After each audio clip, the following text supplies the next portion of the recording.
एक कलाकार खातिर कुछ समय निकालत बानी जा। आगे से ले रहा और ये देखे परम आदरणीय हमारे बड़े भैया देवानंद देव भैया के तरफ से बहुत ही प्यारा पुरस्कार, चरणों में सादर नमस्कार प्रणाम हो। देखा भैया अगर हमरा से कोनो गलती हो जाई तो लाइट वाइट बुता दे रहा सब। अच्छा माने हमरा से गलती हुई तो लाइट बुती हैं लोग। देखो अगर हमरा से गलती हुई तो क्षमा कर देवल जाई, काहे से कि बड़ा छोट अभी बिरहा जगत में बानी। 4-5 महीना से गावत बानी, अगर कोनो हमरा से त्रुटि हुई तो क्षमा कर देवल जाई। देखी कहल जाला कलाकार बड़ा ना होला, कलाकार का लोग बड़ा होलन।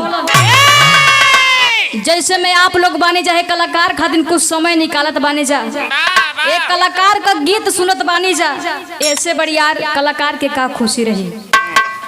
बड़ा ही सुंदर गीत परम आदरणीय हमारे राम केवल जी से सुननी हो। वंदना निर्गुण धुन तो हके बना के लैनी कनिया, तो हर झेले खातिन परेशानियां। जैसे प्यार दुलार आशीर्वाद हमारे राम केवल जी को मिला है, हम चाहत बने कि हमरो को वैसे ही प्यार दुलार आशीर्वाद मिली। तो आई कहल जाला कोनो शुभ कार्य कैला से पहले मशीन वशीन सही करा लेना चाहिए। सही कहला हो, कोनो शुभ कार्य कैला से पहले अपने कुल देवता के याद कर लेवे के चाहिए। काहे से कि कोनो कार्य शुरुआत होला तो माई के वंदना होला। ताई कुछ 2 लाइन का माई के वंदना का गीत हो जाए। कैसे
कोनो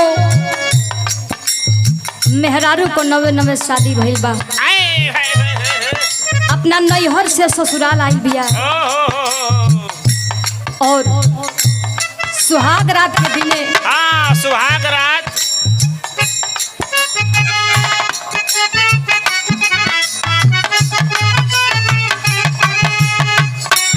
और ये देखे परम आदरणीय हमारे आरभी रिकॉर्डिंग स्टूडियो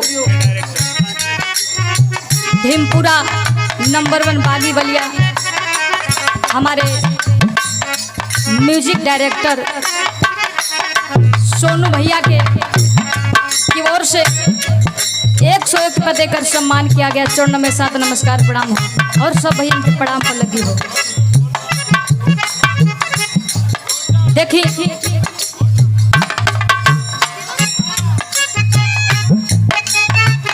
और ये देखे शिवम विश्वकर्मा बबुआ के तरफ मनावे का कहे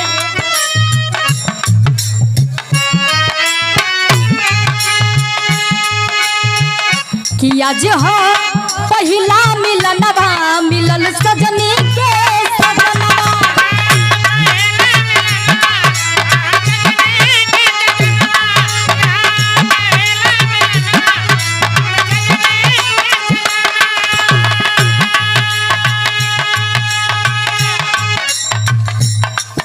और ये देखे कि आज हो पहिला मिलनवा मिलल सजनी के सजनवा।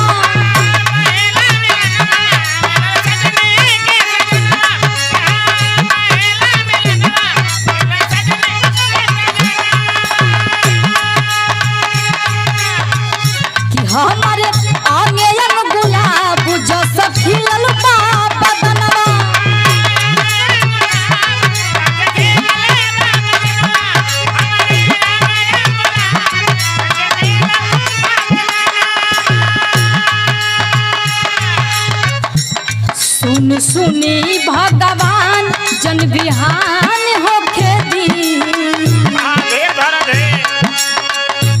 सुन सुनी भगवान जन बिहान होखे दी आज राजा जी के परवे में जवान होखे दी आज राजा जी के परवे में जवान होखे दी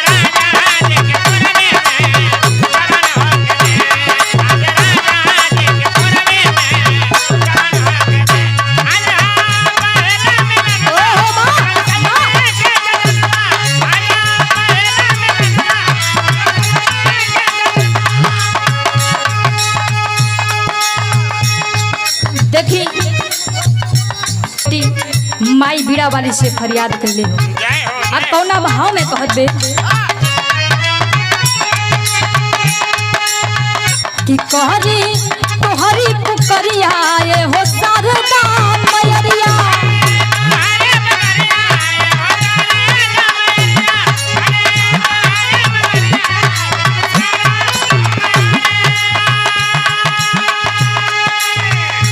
बन के ज्ञान की अजोरिया उग जइबू हो मयरिया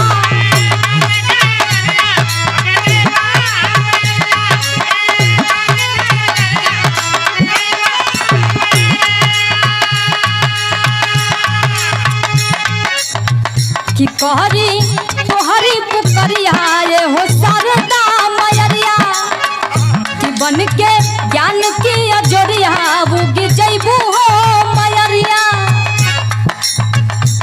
काहे करेलू या बेरिया हमार जननी काहे करेलू या बेरिया हमार जननी आज आजा तेरा तू महफिल में सितार जननी आज आजा तेरा तू महफिल में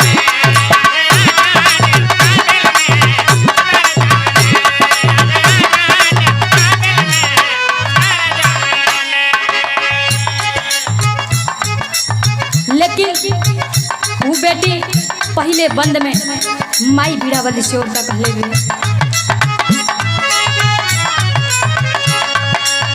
जब कल्याणी पानी रखिला हमारी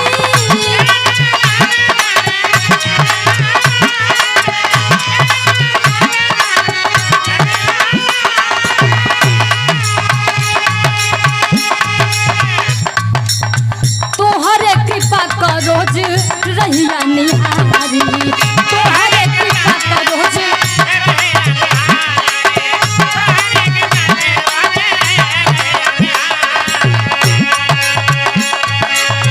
वो बेटी कहे का जब कल्याणी पानी रखिला हमारी तोहरे कृपा का रोज रहिया निहारी तोहरे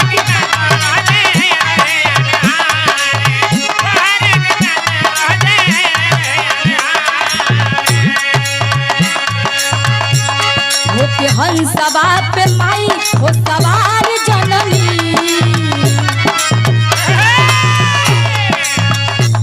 होके हंसवा पे माई हो सवार जननी आज आजा तेरा महफिल में सितार जननी आज आजा तेरा महफिल में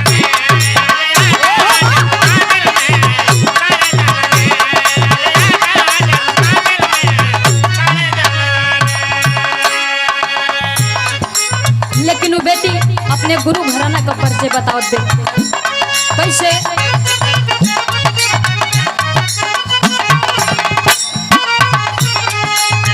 जातो गुरु लड़कन भइले स्वर्गवा के वासी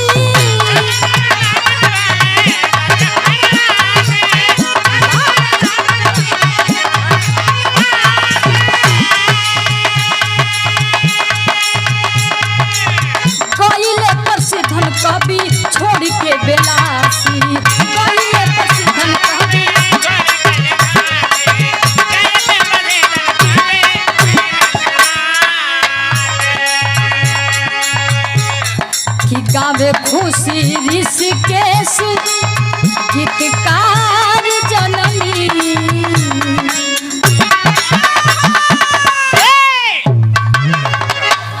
गावे खुशी ऋषिकेश गीतकार जननी आज आजा तेरा तुम महफिल में सितारे जननी आज